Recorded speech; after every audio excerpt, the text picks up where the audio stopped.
welcome to the Infinity Bros podcast, the only podcast that is perfectly balanced as all things should be.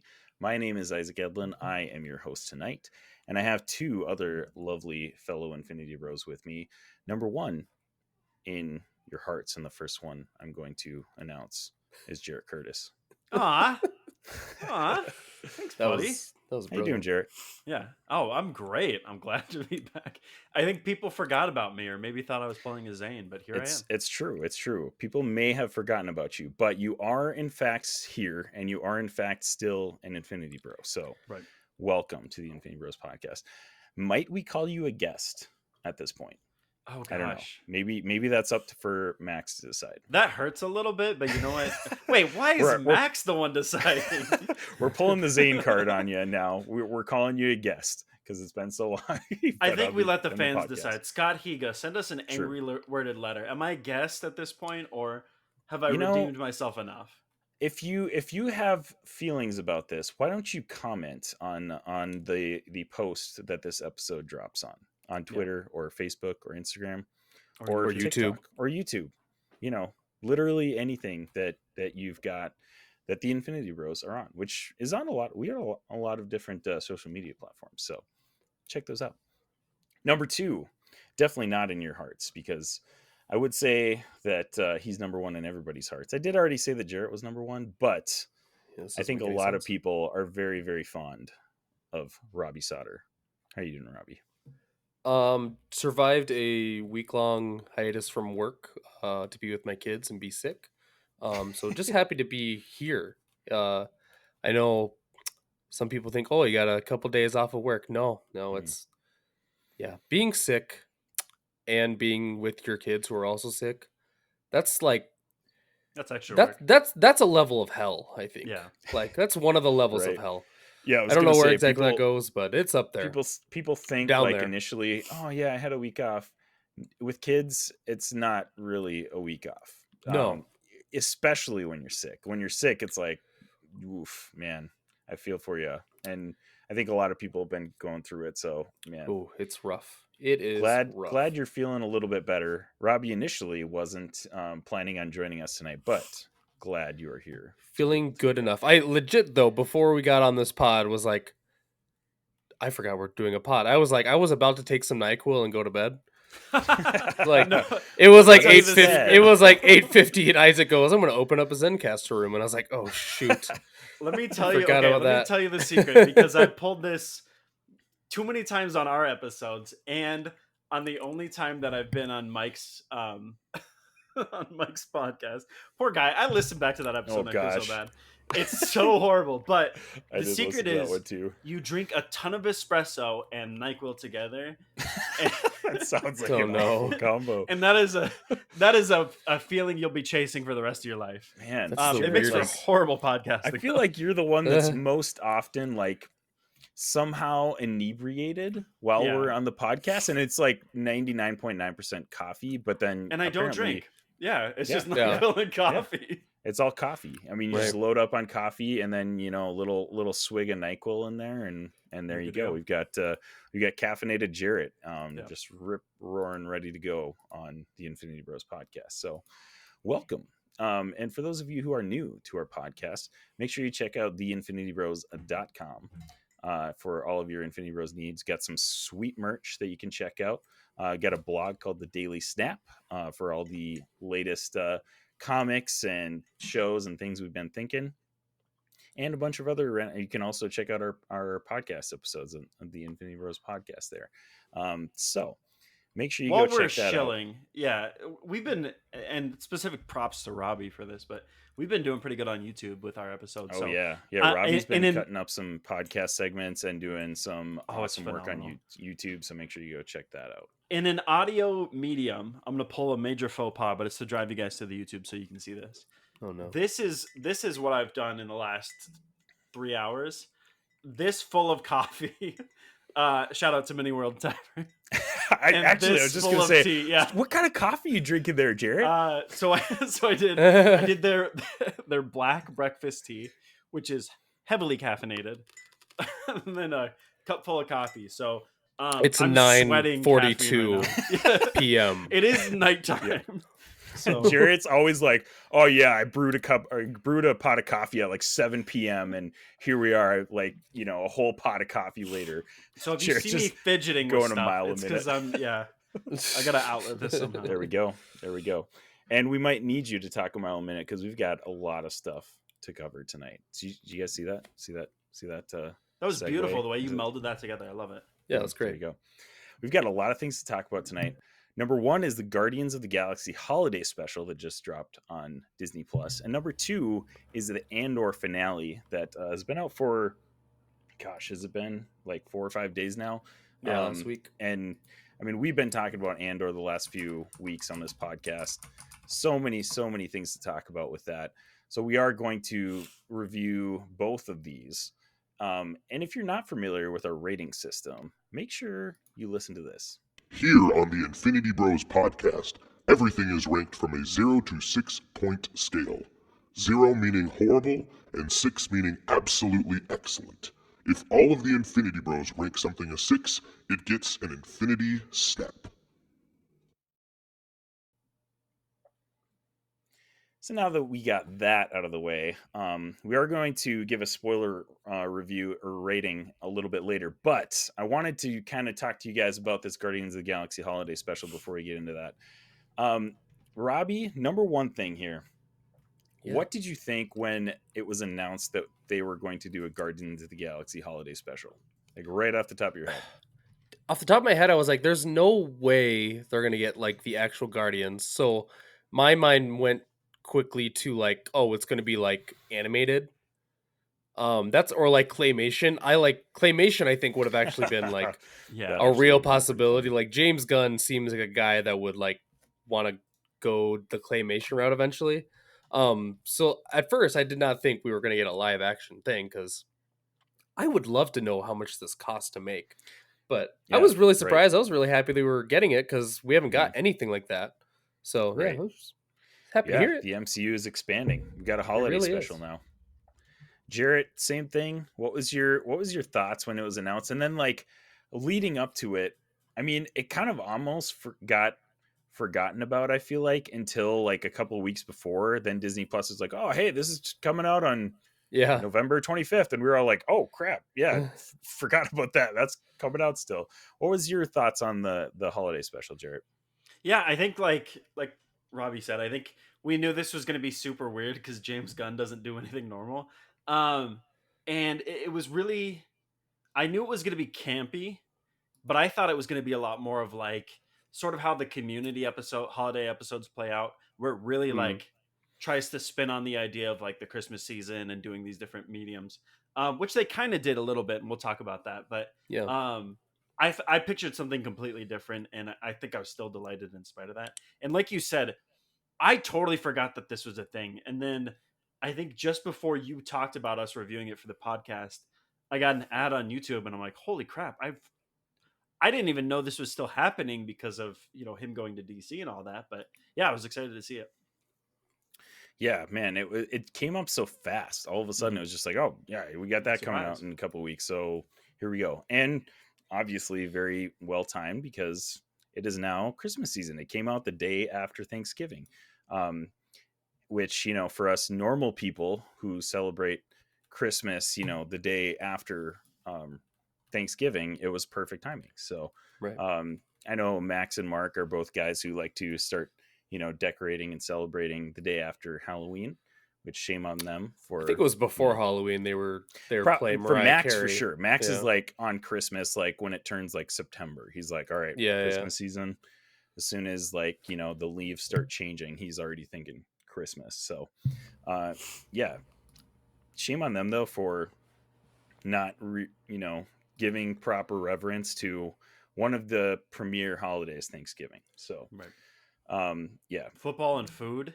Come on, are you even American if you skip football like and the food? best meal holiday? Like Christmas, I feel like you still do have some solid meals, but like sure, it doesn't measure up to Thanksgiving. Like the food is the central focus of the holiday. Though this Christmas, I think we actually do have NFL games. So like, true. If that keeps happening, then I could probably just, you know, Thanksgiving's a nice day off. Christmas Day games for a while, haven't they? I mean, I guess it's not always. I don't think. I feel like I remember watching football on on Christmas a lot of years. I don't think it's a yearly thing, but if it becomes a yearly thing, then it's just going to be awesome days off. I'm down. The more like entire days I can spend just watching football, the better. Yeah, I agree.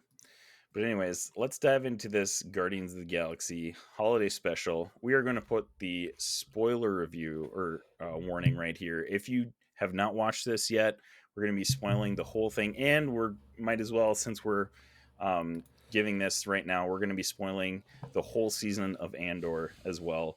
So if you have not seen either of those, make sure you pause this episode, go watch those, and come back and listen. So here is the spoiler warning. This is... Prepare yourself. An Infinity Bros. Prepare yourself. Spoiler. Warning. You have been warned. If you get spoiled from here on out, it's your own fault.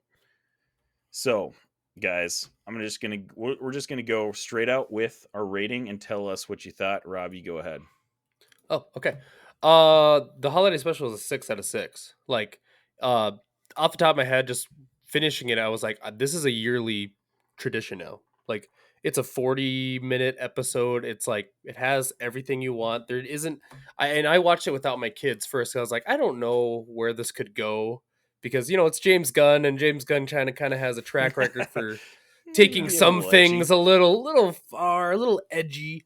So I was like, me and Jess will watch this without the kids.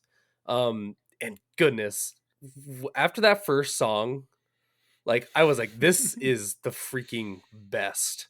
Like this is so freaking good. So I was hooked right away. I loved everything they did. I loved that there was that like animation feel. I still feel like they should have gone claymation. But that's just how I feel. Like fantastic. Like claymation and Christmas just goes together to me. It really does. You're not wrong. It's just so festive. So yeah, it's 6 out of 6. I don't have any complaints about any of it. Honestly, I feel like there wasn't anything that like lagged on or dragged on. Like it actually did have some emotional hits for the Guardians. Like there's just so much good in it. It just gave me so much joy. It made me like 100% prepared for the holiday season. Jarret, what'd you think? Yeah, I mean, part of me wants to give this a 5 out of 6 because they talked about Kevin Bacon in all of his movies, and not once did they mention Tremors. And so like that hurts a little bit. Know your audience, James Gunn. Right. But Jimmy, can I call you Jimmy? That being said, though, no, it was phenomenal. I think the things that we love about Christmas specials is how like campy and sort of like bad in a good way they were. And I think there's a version of this that tries too hard to make it that. And if that were the case, if they tried like just a little bit harder to make it more cheesy and more campy, like the old Star Wars holiday special, then it would fall flat. But I think it's the nice balance of like trying to capture that feel without forcing it. And I think it played off really well. And like, not for nothing, it was very, very lighthearted, very joyful. And like, I didn't just push air through my nose and type LOL. Like I actually laughed out loud at certain points. And I loved it. I thought it was fantastic. So what was your actual rating? 6 out of 6.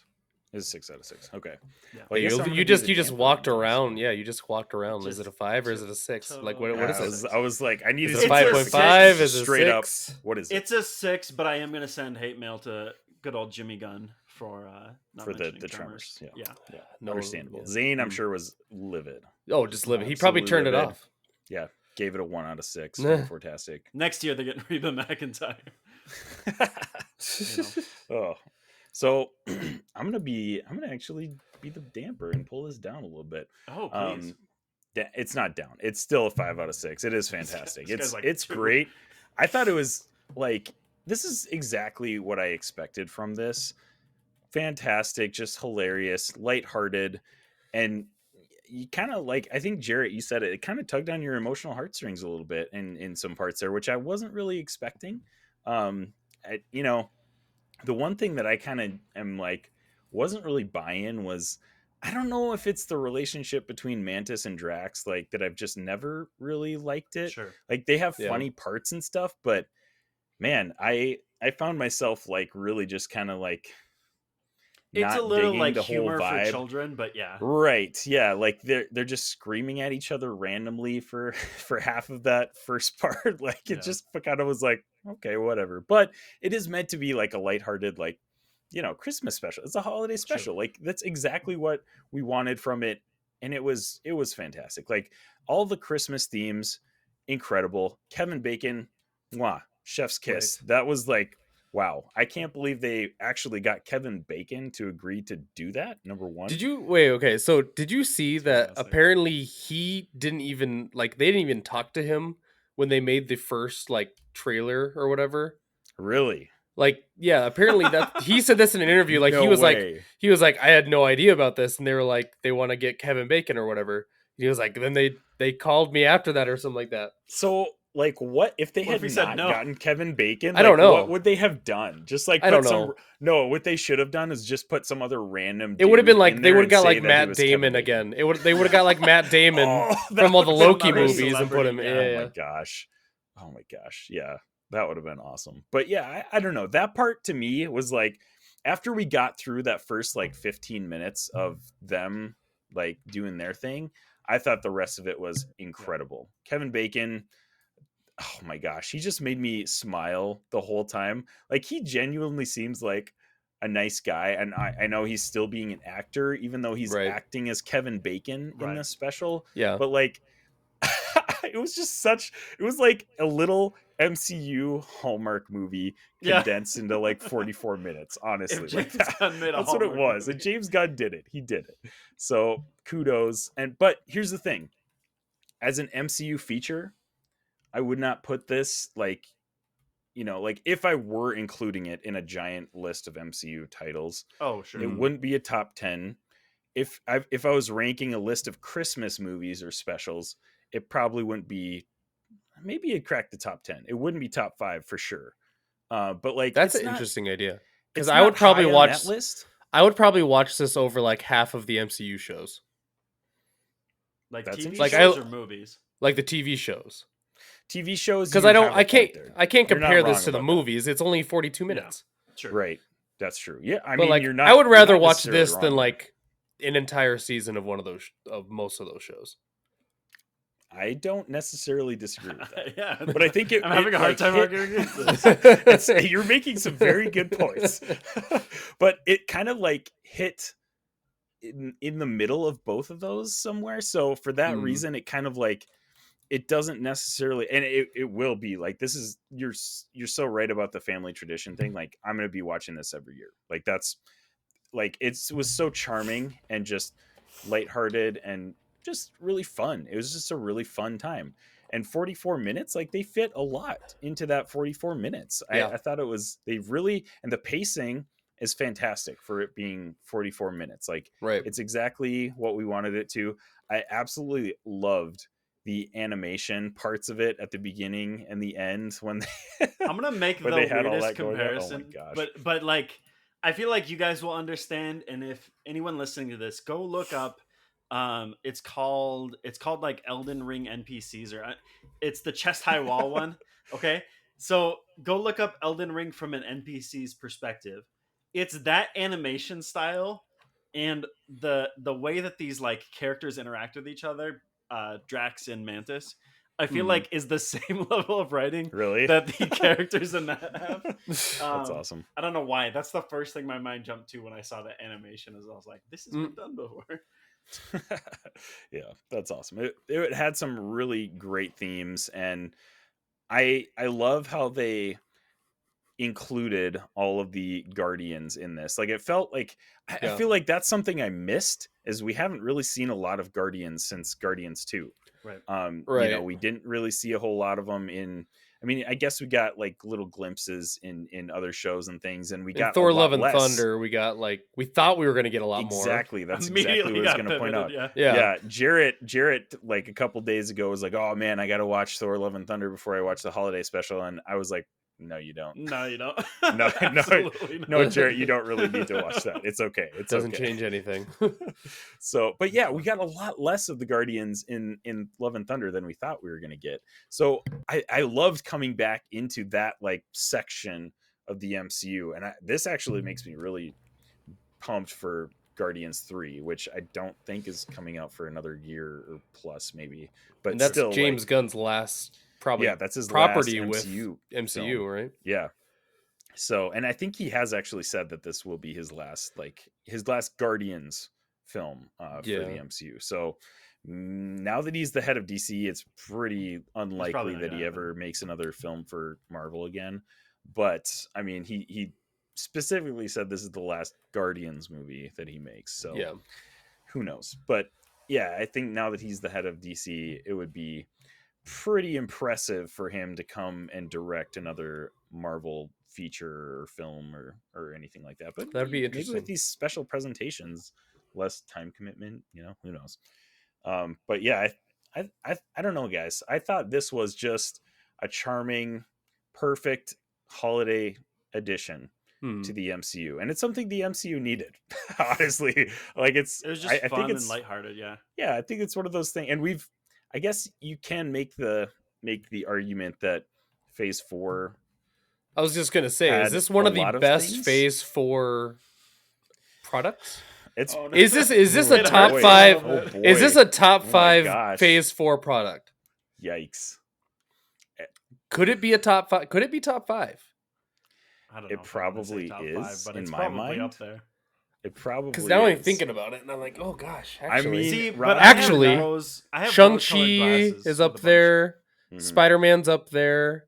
Yeah. I think Werewolf by Night is up there. Moon Knight for me. Hawkeye. Moon Knight for you. Loki, I feel like Loki is up. Loki is a top 5. Mm-hmm. I think it would be you'd have to be a real like Christmas would have to be your thing. I think to be top 5, sure. But.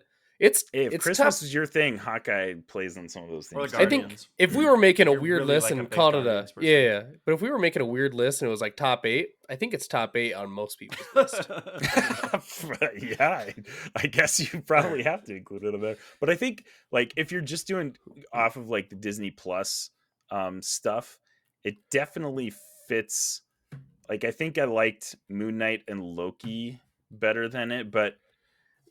To me, I think Loki above else, it. I think everything Werewolf else by is Night's probably above it. Below it. Yeah, Werewolf by Night is above it too. I think that was probably my favorite Disney Plus thing. But man, yeah. Yeah, if you're just doing Disney Plus, it's definitely a top 5. It's definitely top 5 in Disney Plus.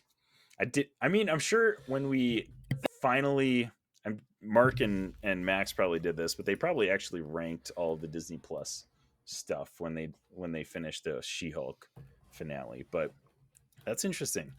That's an interesting suggestion.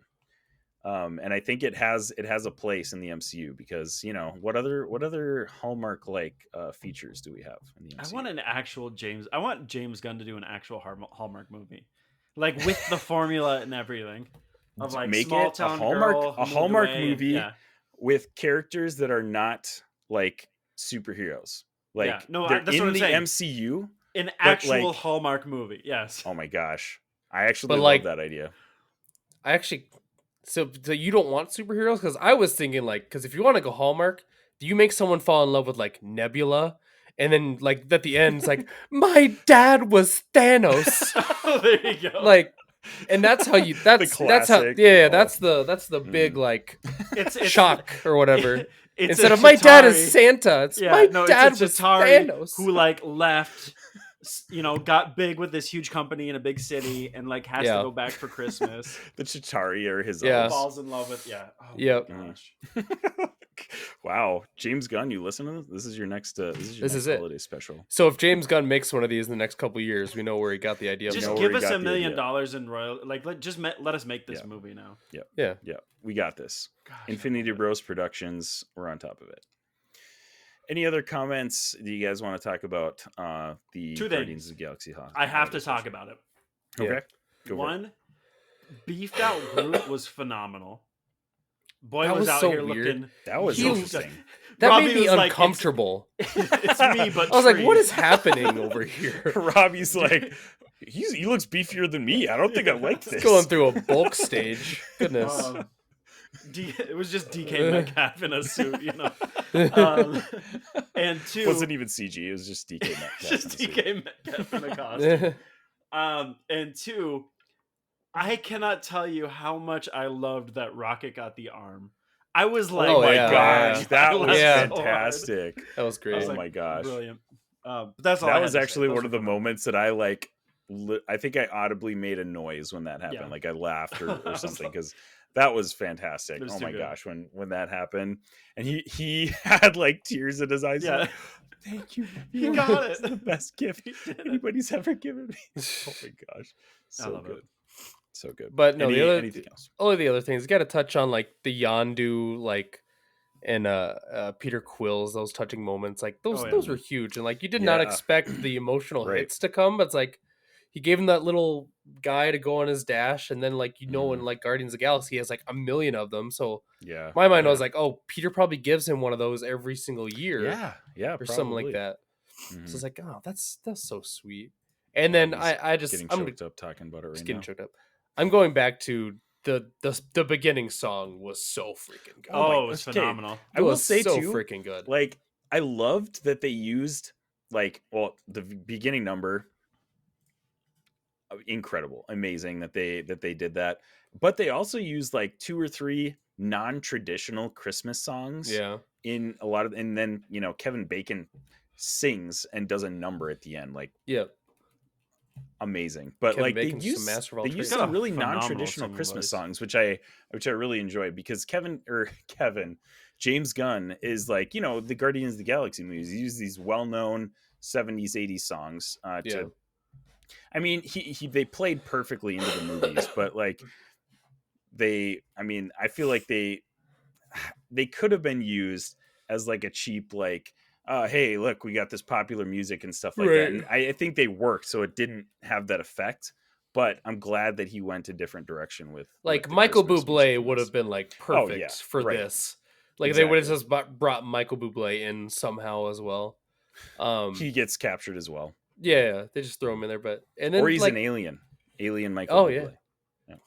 And I know you didn't really like the Mantis and Drax like team up thing, which was kind of odd, but like I actually kind of loved it. Although the writing was just a hair cheesy. But I think, like that's both of those characters. Neither of those characters have good writing because they're not supposed to. They're supposed to be kind of dopey. I think that's what it was really. Is that like these are meant to be side characters for a reason. Yeah. And when they are pushed into the spotlight together, it honestly just didn't work for me. And that's okay. Like I thought the special itself was great. So it kept feeling like they like didn't realize, like they forgot like they had superpowers a few times. Because like Mantis was like, "Can you throw me over the?" And then they jump, and next scene, the next scene they're jumping around like in the house like a crazy person. How do we get over this like 8-foot gate? Yeah, I don't understand. Or then how do we do this? When Drax is punching the robot dressed man's like that guy is dead. Like his head should have splattered after one punch. And they just casually walk away and are taking pictures with people still and Yeah. So I enjoyed that. Cosmo's in this. I don't know if that was cool. Oh yeah, right. Cosmo's great. Yeah, actually I should probably have gotten that up, but like I forget who played that part. But she did a wonderful job. I just looked at it. It's Maria Baklava. Who I'd never heard about before, but apparently she was in neither have I. movie. But she did great.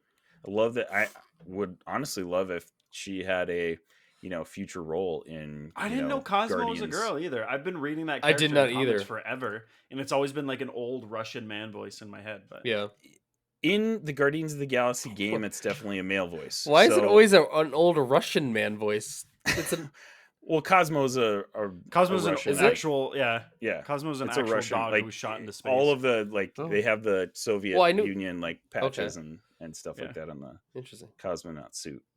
But yeah, like in the Guardians of the Galaxy film, it's a dude. So or not film, sorry, the video game. So I've always thought it was a dude too, but like, hey, I mean, it obviously doesn't change anything. So whatever. Okay, so I knew Cosmo, like, I knew there was an actual Russian dog that was shot into space. So apparently it was a girl dog. Her name was Laika. And so Cosmo is a girl. Mm-hmm. Canonically, I guess. There you go. All right. Cool. Good to know. All right. We're learning things on the. We didn't have Zane, so somebody had to. Somebody had to Google that real quick. Actually. So I had to pretend Thank like I knew it all you for along. stepping into that role. Yeah.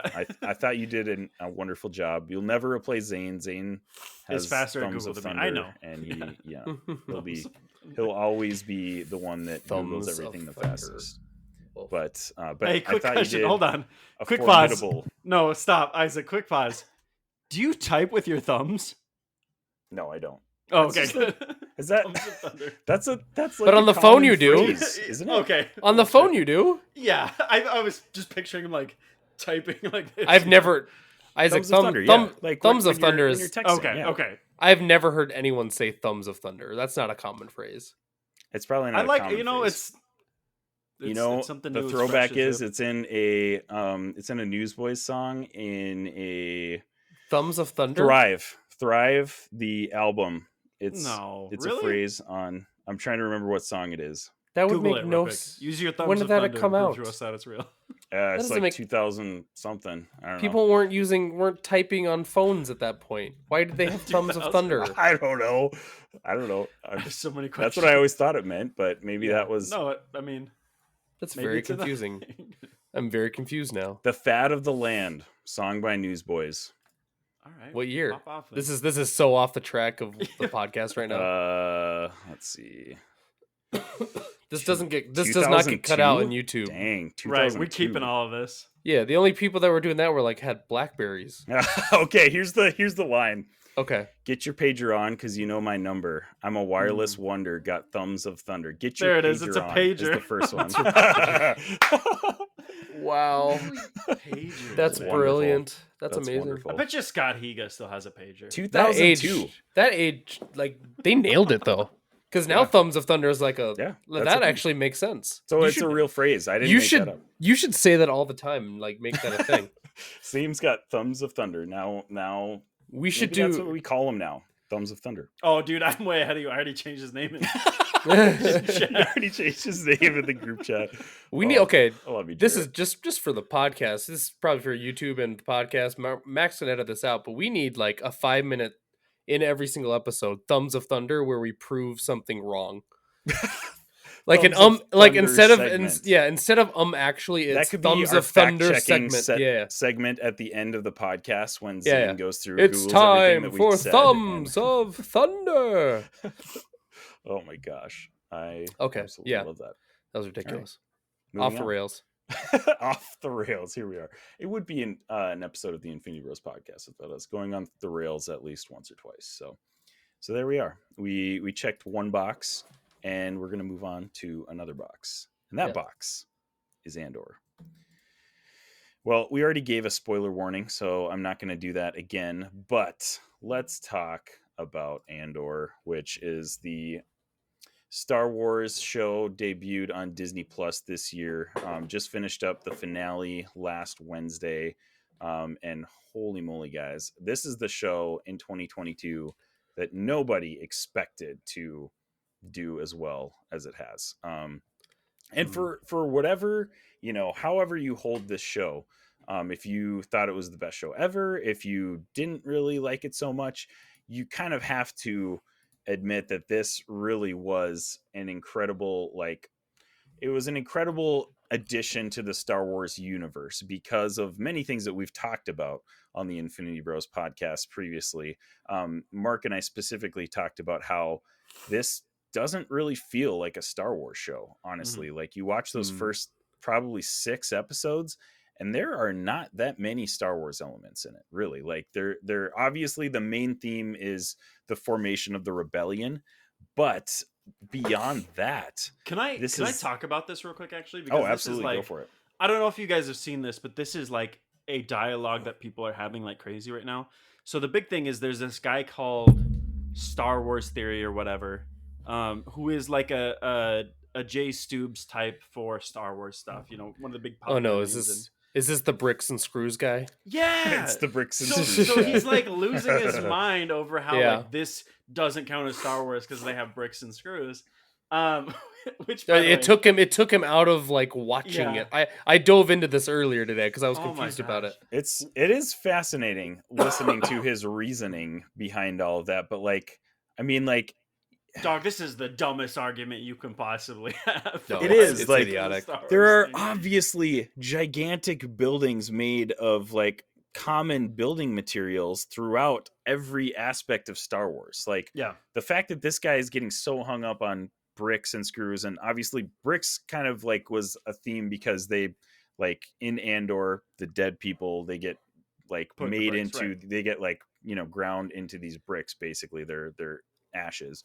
And like he was like, that was the thing I think that started everything, was like, they have bricks in Star Wars, like, oh, this is the dumbest thing ever. They literally made up this brick thing so they could do this, like, you know, death ceremony thing. And it's like, yeah, bro, that's how shows work. What the heck do you think literally every building in every Star Wars show is made out of? Right.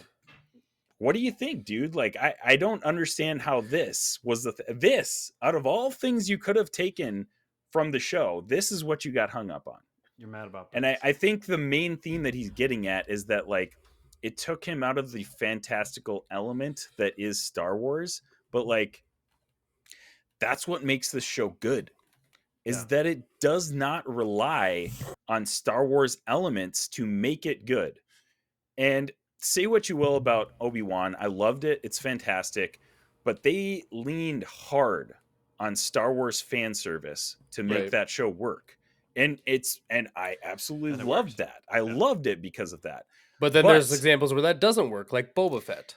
Exactly. Like, exactly. You can fail miserably at that too. What Andor did is they took out that element and they made a good show without, and sure, there are obviously like so many Star Wars references and Easter eggs that you can obviously tell this is a part of the Star Wars universe. It's not like they completely, you know, went off canon and ridiculous, you know, on their own type stuff, but they are not relying on that to make it a good show. It's a good show standing on its own. And I told Max this because he initially was going to be on this episode for the Guardians holiday special.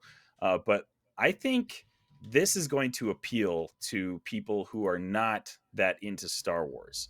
I think this is going to be a really good launching off point for somebody who's like, sure, sci-fi is not really my thing, but like, I'm willing to give it a go. I think this is going to be a great entry point. And that's where I kind of want to start this conversation because, Robbie, I know you've been vocal on our podcast that you are not the hugest Star Wars guy in the world. You enjoy it. You still consume, you know, everything that has been coming out. So what are your thoughts on this show? I don't think we've had you on for any of the previous like Andor review episodes. So why don't you just give us a general, like, how do you think this show went? What was your appeal level to it?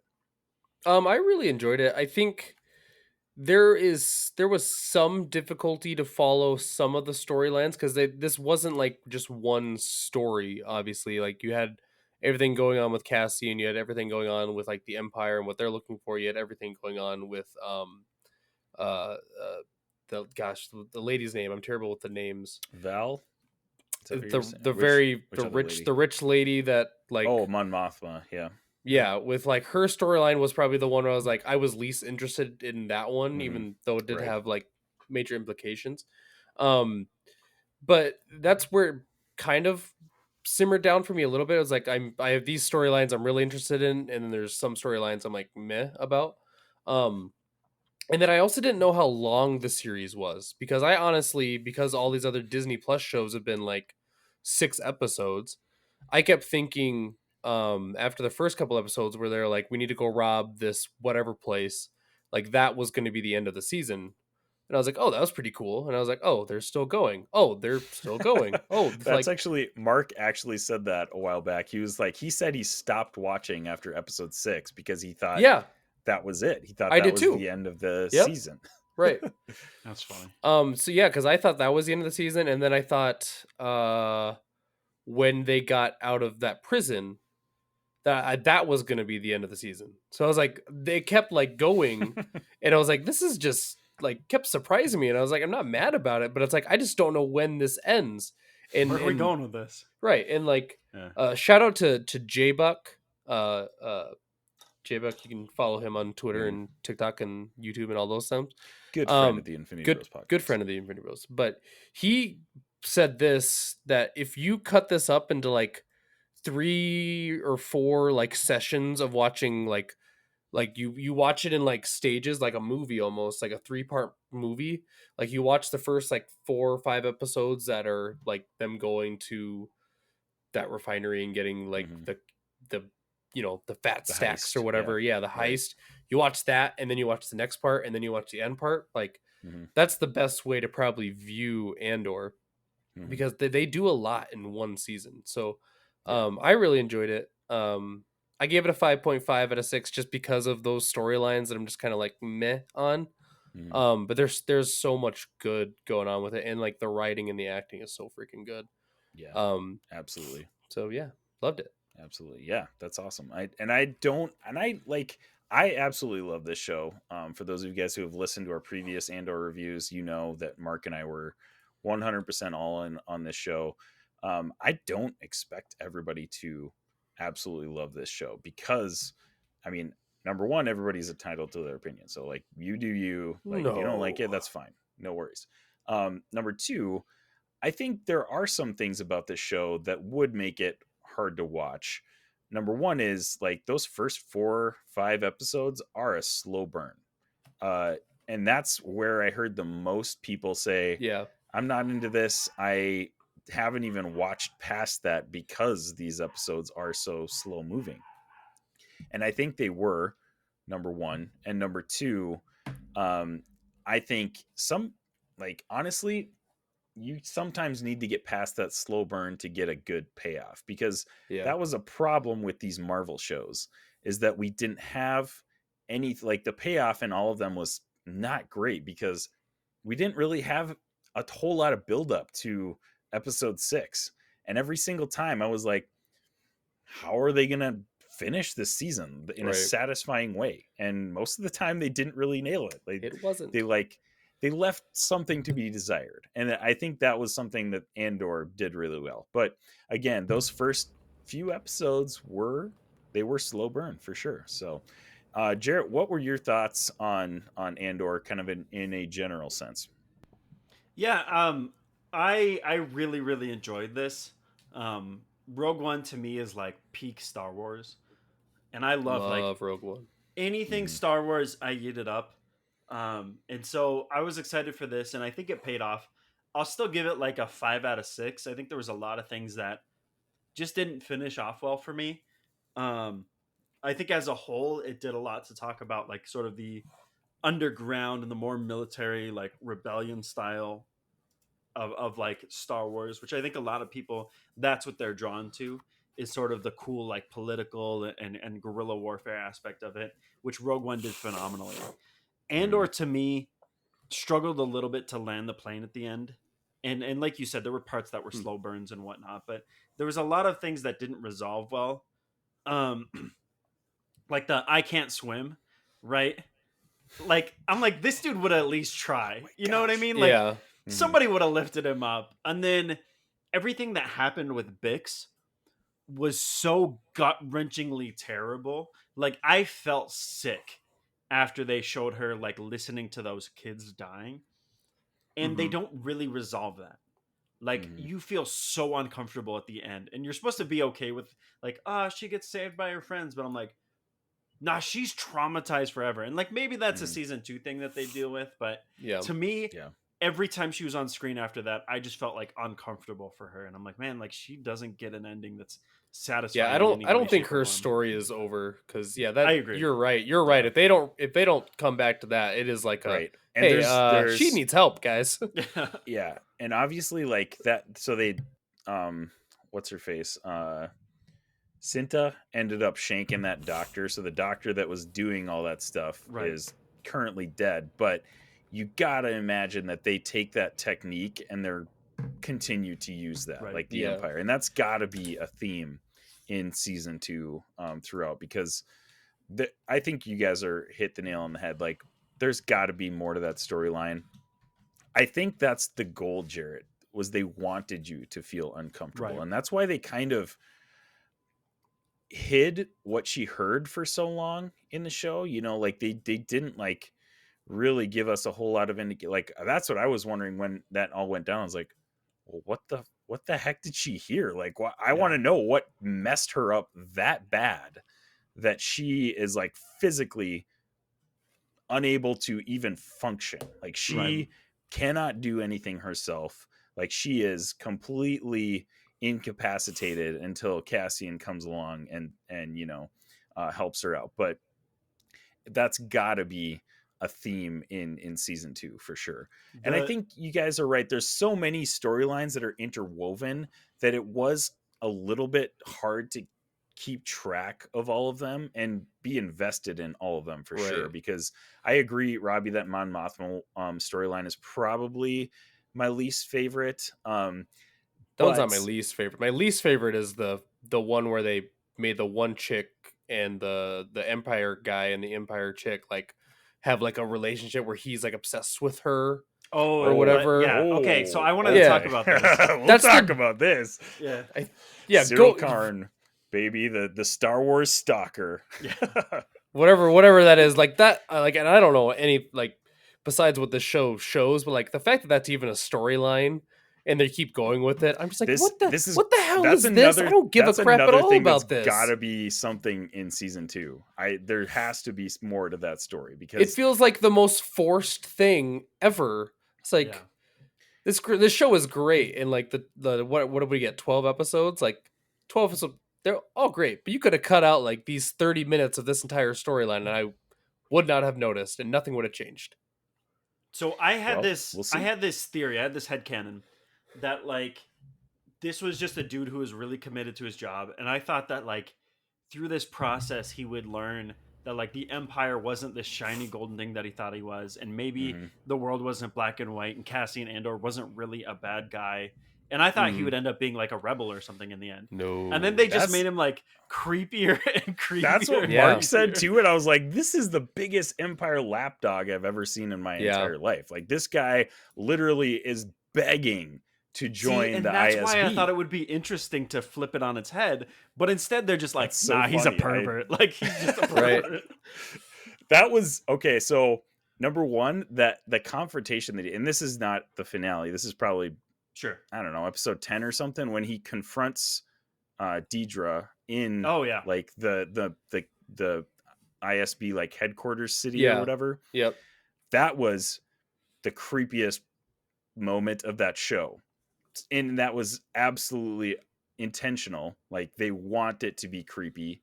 For what reason, I have no clue yet. But like, they are doing a great job of making this guy be just the nastiest, scummiest dude on the face of the Star Wars like universe. Like, I think this guy might be my most hated character in all of Star Wars at this point. And I'm absolutely invested to see what happens to him in season 2. So Jar Jar Binks is thrilled right now that someone Jar Jar Binks is like, we gotta get the taste of Jar Jar out of their mouth. Let's just throw in a pervert. Like, oh my god, they'll forget all about it. But that was bone chilling. That little like stalker confrontation that he has with Deidre. And obviously that's not a pleasant thing that you want to see in Star Wars, but I actually am interested in this storyline. Was it my favorite? No, definitely not. But I'm interested to see where this goes. So it's funny you say that. Do not care at all. The Mon Mothma stuff I do get, because that kind of brought me back to Attack of the Clones. Like, there was so much politics, Star Wars politics in that movie, that made a lot of people, and including myself, think it was probably the most boring Star Wars movie out of the 9, major movies. I had to rewatch that as an adult to realize that movie was really boring, because all I remember as a kid was the last 30 minutes, which are exhilarating. Right, yeah, like the arena fights, the lightsaber fights, the arena fights, yeah, and then they're flying in those spaceships and but the rest of the whole movie is literally just politics. They're talking politics the whole time. It's terrible. But that kind of reminded me of that. Like, there's a whole lot of underground politics going on in this show. I love this for two reasons. One, I think anyone with the last name Skarsgård belongs on a screen. Oh, like their family is just oozing talent. Are they related? Yeah. I assume so, right? Yeah. Okay. There's like a family. And the other thing is, like, I've always thought about this, is how does the Emperor not just crush the entire Senate at the point in which he takes over? Like, that always was in the back of my mind, is like, why does he allow these people to speak opposition against him? And I think what really drove it home was the manifesto that he listens to at the very end, where he talks about, like, oppression isn't a natural thing. Tyranny requires effort. And I think all of the political stuff kind of ties into that, where, like, the Emperor obviously is, like, immensely powerful and has all these vast resources at his hand. But if he goes too hard, too fast, he breaks and pushes the rebellion even further. And so her push and pull of, like, maintaining the rebellion without being, found out for what she is, I think was more interesting to me even than a lot of these other storylines. So, like, that's one of the few parts that actually did really resonate with me. And I think that probably speaks more to you and I, and probably Zane and Mark are in that category as well, being the uber nerd Star Wars dudes that love poring over the Star Wars encyclopedias that I mentioned in a couple episodes ago. Like, we're like those guys that are like, oh my gosh, like, all this background Star Wars information is so cool. And everybody else is kind of like, oh, that's kind of weird. And I don't really like that very much. But yeah, I was invested in that for that very reason as well. But I can definitely see where that was kind of the more dull, one of the more dull storylines in this. Have you guys? Okay, this is an internet meme thing now. Have you ever heard of Glup Shido? This whole thing. I vaguely remember hearing about that. No. Okay, so the big thing was, like, people who had never seen Star Wars before, during the time where, like, Mandalorian was at peak, they talked about, like, how weird it was seeing people go nuts over these characters that they don't know about. And the joke was, like, people would get excited when Glup Shido was on screen, and it was just like these made up Star Wars characters, and be like, oh yeah, I loved him in, like, issue whatever of the Star Wars comics. I have never resonated so much with something in my life. Like when Black Crimson was on screen. Oh my gosh. I lost my mind. And, like, that's just a throwaway character from one comic run, But, like, that's, to me, that's Star Wars. It's just like Jarret the super would dumb absolutely deep lore. Freak out if they made, like, a Dr. Aphra show. Like, you Jarret have no would idea. Absolutely lose his mind. I would sell. I kid you not. I would sell my car and go fly to the premiere of this TV series.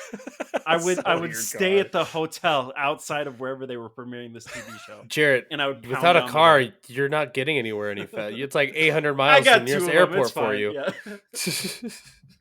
James will carry me. It'll be great.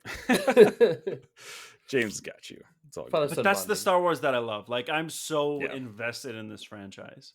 Yeah. And that's where I think this show did a fantastic job of interweaving their non-reliance on Star Wars within the Star Wars universe. Is it within the Star Wars universe? And it's not essential really to the Star Wars universe, but you can't really separate the Star Wars universe from this show. Was the word Jedi brought up ever in this series? To be honest, I don't think it was. I don't remember it being brought up. That's actually a fascinating observation.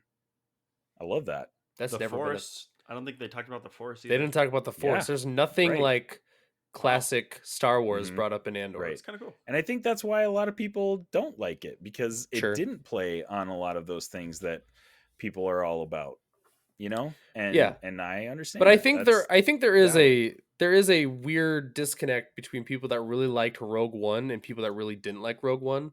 For whatever reason, there are people out there that didn't like Rogue One, and they are, they're loud and obnoxious, and those same people are the same people that are loud and obnoxious wait, about Star Wars Andor. fans? Yeah, Star Wars fans. No. Star Wars fans. Yep. Wow. We're the worst. Honestly, we're just like, can we talk about toxic fandoms? It's gotta be like, we're way up there. I mean, sure. Star Wars is definitely number one, but the MCU is fast becoming. The MCU is growing quickly. You mean that MCU? Oh boy, and their woke agenda. The MCU is growing quickly when you can't criticize the movies without getting attacked. Like, not even criticizing, like us giving like Black Panther to like a 5 is considered like blasphemy. Yeah, it's like, yeah, that's controversial. Well, we gave it like a 4.2, but it's like, it's not that great. Like, it's okay, but it's not great. Yeah, well, there you go. It's a 4.2 in my book. Don't do this to me, Rob. Oh man, yeah. So okay, to run back to, this is me being the Zane. Well, actually, this is please. Thumbs of Thunder segment right here. Yeah, Thumbs of Thunder. Here we go. Stellan Skarsgård, who appears in Andor, is the father of 8 children, 4 of whom are actors, one of whom is Bill, who is in it. I'm assuming, and it says that 4 of them are actors, so I'm assuming they're the others Skarsgårds that are intermingled throughout our whole media consumption. So here we go: Alexander, Gustav, Sam, Bill, Aja, and Walter. Born his last kid was born in 1995. These are some dope names. Dang. He's Swedish, so Swedish names. Stellan Skarsgård.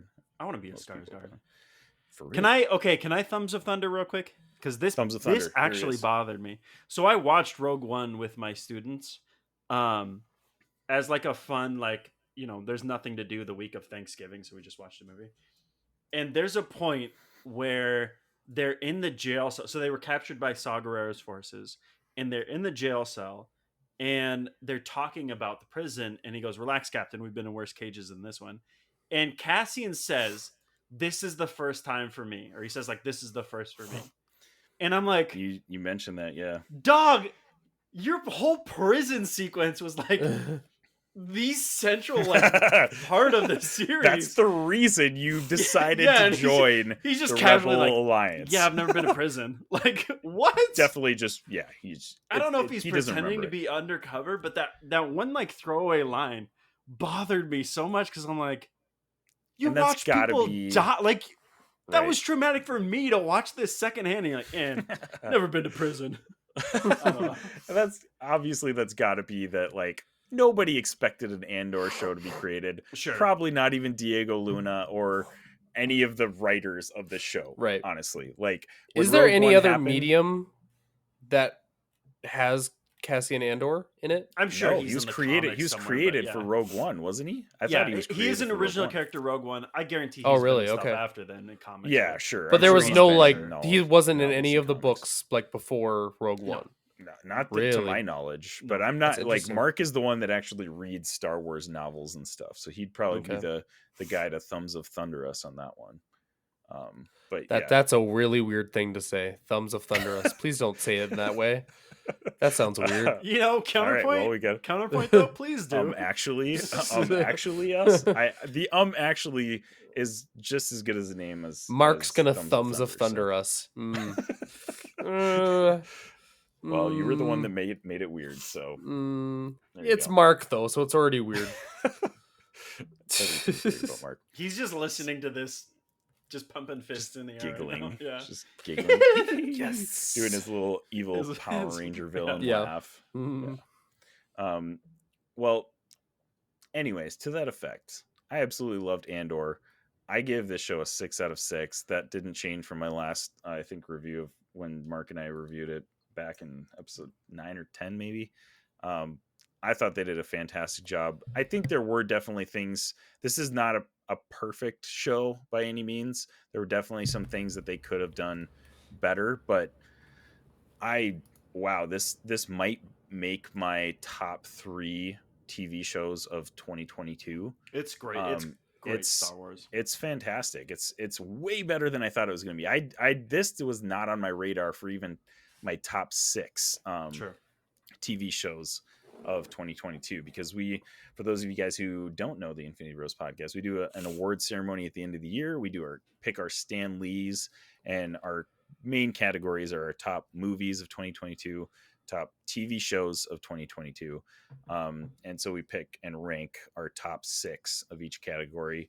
And I was like not expecting Andor to be on that list or close at all. But here we are. It totally surprised me and a lot of people. And they even like Star Wars and Disney are confident in this show because they aired this on actual TV as well, right, which they have not done for Did any they really? of the. Yeah, they aired it on several of ABC and several of their other like network channels. I feel like this show, like this is, I was kind of thinking about this. This show, I feel like has a chance to be like, I could be a totally off base, but like a Stargate SGU or whatever, however you say. Like, there's people out there that just like sci-fi just for sci-fi, like just because they like sci-fi. Like Andor fits just. This is just sci-fi. Like, people like it. It's espionage, and it's like, right. It's people really like this stuff, and it doesn't have to be like Jedis and like good guys always win, because like it's kind of a gray area. Like they're kind of in a gray area. Andor, like Cassian Andor, is in a it's kind of more like area a little bit. General sci-fi Star Wars, than actual Star Wars is. I want to get a read of the room and like a temperature feel for you, because I feel like everybody talked about Mandalorian. Everybody talked about the beginning of Boba Fett and then quickly petered off. But like, is the average person, not somebody who's really deep into like pop culture or watching Disney stuff like we are they talking about this? Because to my knowledge, like, if you're not super into this stuff, I have not heard people talking about Andor, and I feel like they should be. Mm-hmm. I think they are not, number one, because you kind of do have to have a general understanding of Star Wars to have a little bit probably enjoy this show. Yeah. I will say though that filmmaking wise, this show is also fantastic. And I think that this potentially could be one of those shows that, gets nominated for, what's the TV show one? Emmys? Is that Golden Globe or is it Emmys? I think it's Emmys. I don't remember. I have no TV idea. Show one is, but I don't care about this is one of those like underrated ones that is probably going to get nominated for a few things. It's probably not going to win a whole bunch, but like generally Star Wars, Marvel stuff doesn't really do that because it's just catering to like popular media. Yeah. It's not necessarily at the top of the like filmmaking, cinematography. Okay, like slight counterpoint to that.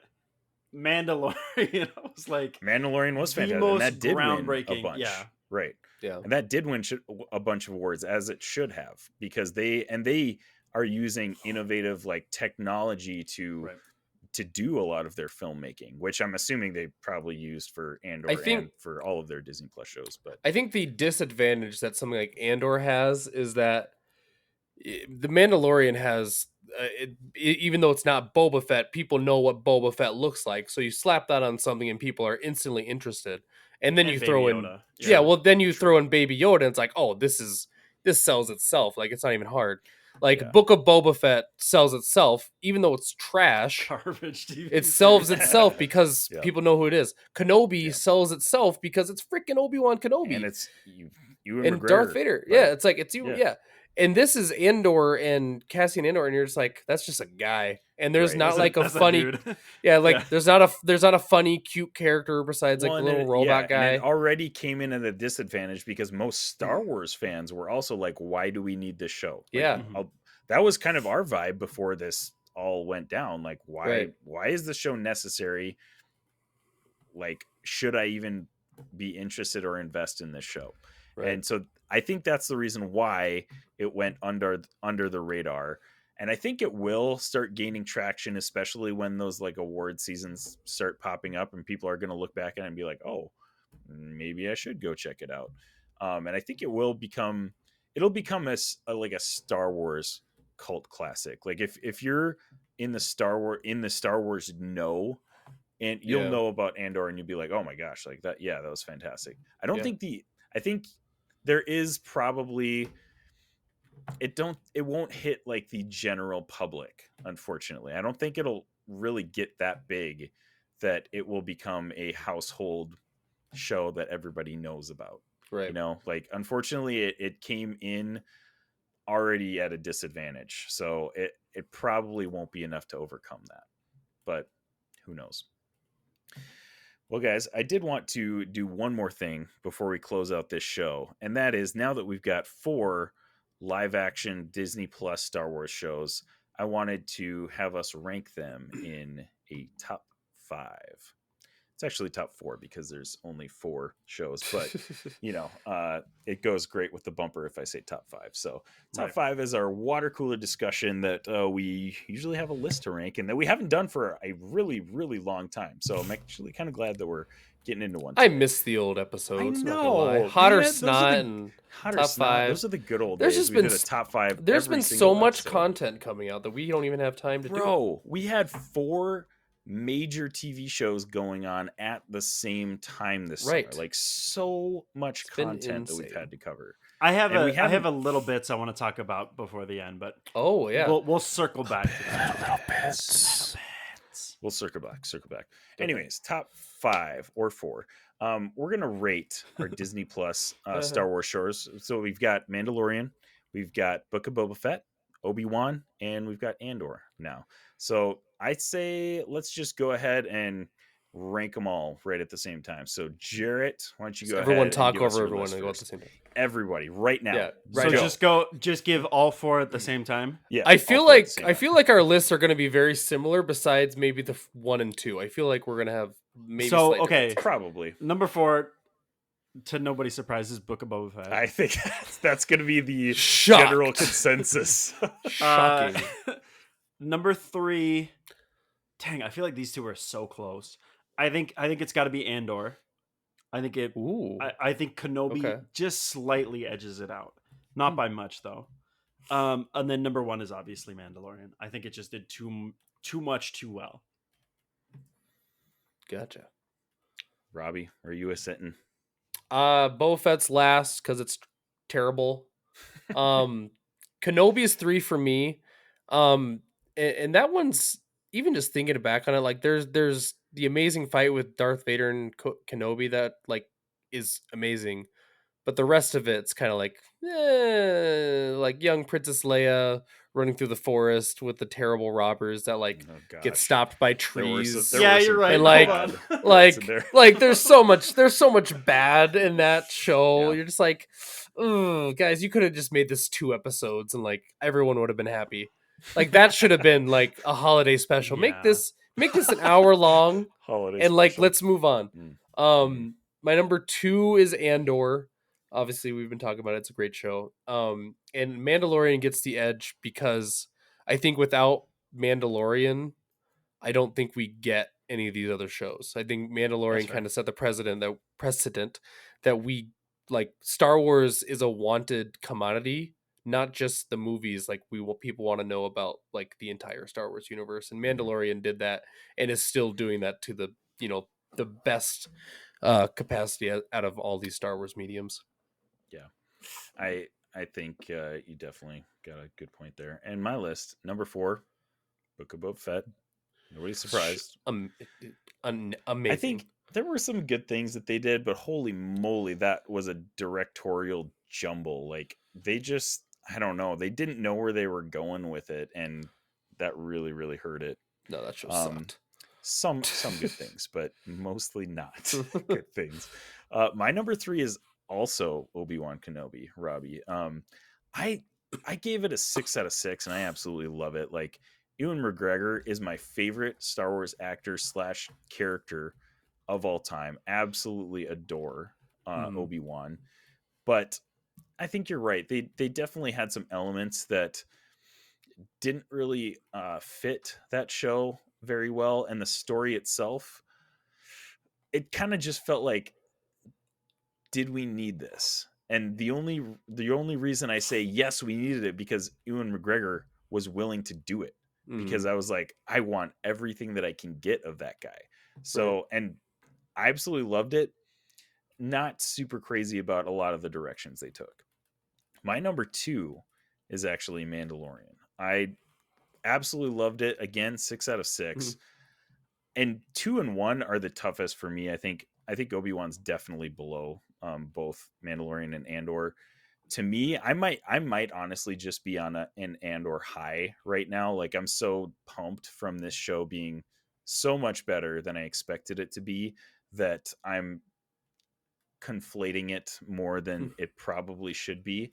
But I just was so enthralled and enamored by Andor and all the things that it did that I was not expecting. I didn't know anything about this show coming into it, didn't really care that much. And it somehow made me think that it's the best Star Wars live action TV show that we've gotten so far. So Isaac, because it did some things right. Because you are the human version of a golden retriever and have these sad, sweet puppy dog eyes, and like, if Max had said what you just said to me, we would be tearing him apart.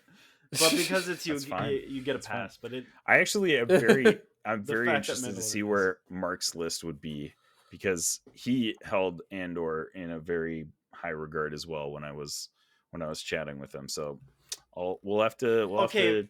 Mark's is always tough to think. Mark is hard to try to get down. Mark's head is pin him down. tough. You can't pin him down. Mark, you think one thing, but I feel like that's also the the same with Max too. You might think you know what Max is going to say, and then he'll just go the complete opposite way. But at least you know that he's going one way or the other. Like, Max, it's like he's all in or he hates it. Oh yeah, like there's no. There are very few threes for Max. Like, yeah, there's almost no threes, and if it is a 3, it's really a 1 because of how he talks about it. Yeah, right. And then there's Mark. Can't wait for him to edit this. Mark, who has watched every single movie under the sun, who gives like the middle of the road movies 5s and 6s, and then the fantastic movies that everybody loves, he's like, those are 3.5, and we're all like, yeah, it doesn't make sense. This dude was about to hunt down the creators of Rings of Power because he wanted to punch some hobbits. Like, Mark is so chaotic mad about them. Yeah. He is chaos, dude. It's wild. That show was that show was a slow burn that paid off immensely. That was a slow burn as well, for real. Absolutely. But yeah, man, at this point, Mandalorian was fantastic. I will say, I think there were some. You guys are still hung up on the spider episode, dude. There's filler stuff in that show. Like that. Still hung up on one filler episode. There's filler stuff in the show, and I still like that episode. I'm not saying it was a terrible episode, but you're the guy that loves Clone Wars, and you're mad at one filler episode in Mandalorian.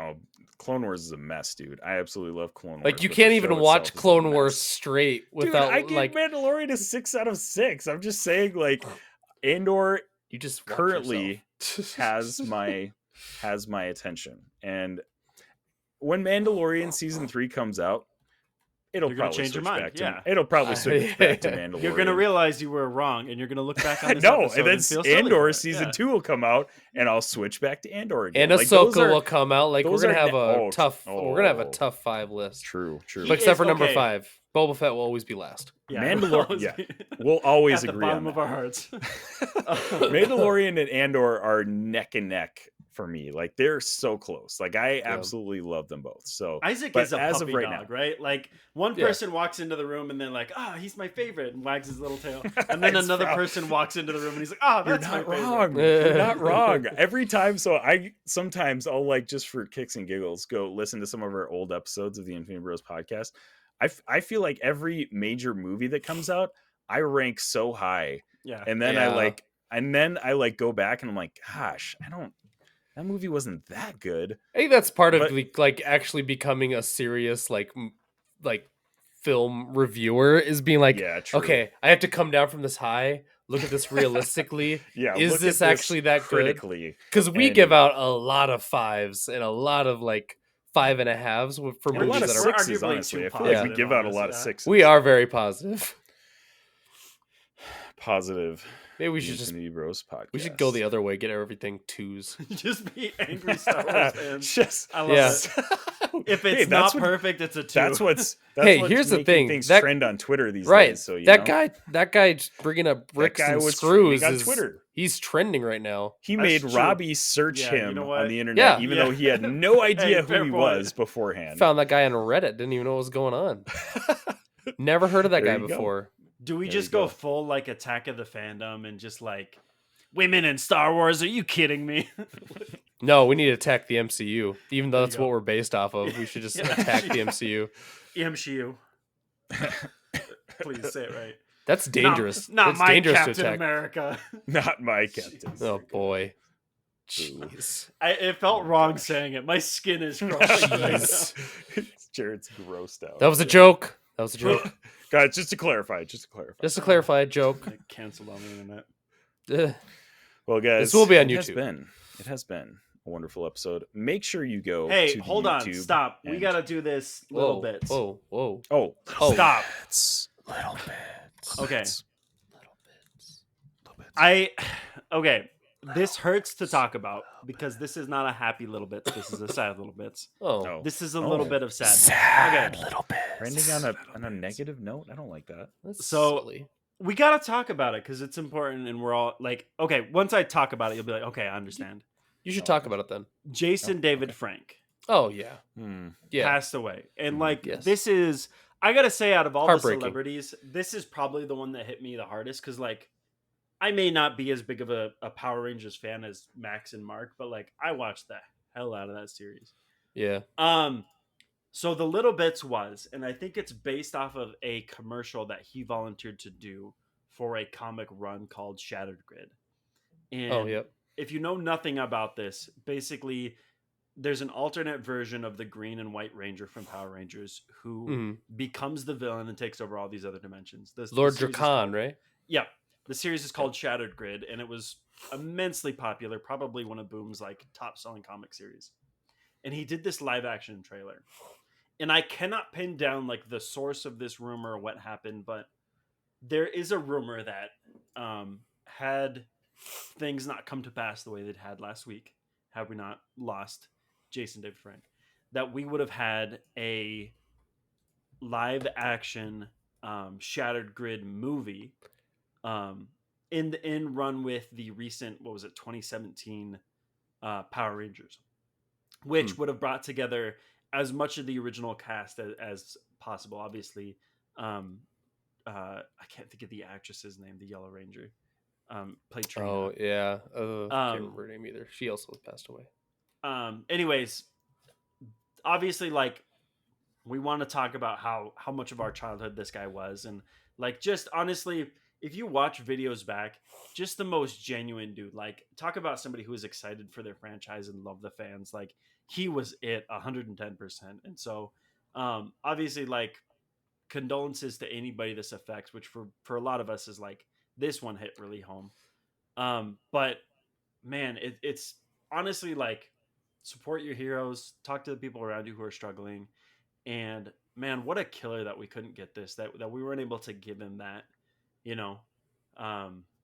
and yeah, that's the little bit. If you want to see him in that persona, I believe Bat in the Sun did make a fighting episode where he becomes Lord Drakkon and he fights. Is it Ryu? Yeah. Gosh, who is it? Or is it Scorpion? He fights somebody. Check out Bat in the Sun. They worked with him a lot actually and made a lot of like White Ranger versus episodes. And he did really the YouTube promo for Shattered Grid, so check that out as well. And honestly, go check out all of the other Power Rangers casts on Twitter, because they're it's just been the most heartfelt outpouring of love and sincere appreciation for him from his fellow co-stars and fans as well. So man, there's a community out there who's mourning with you.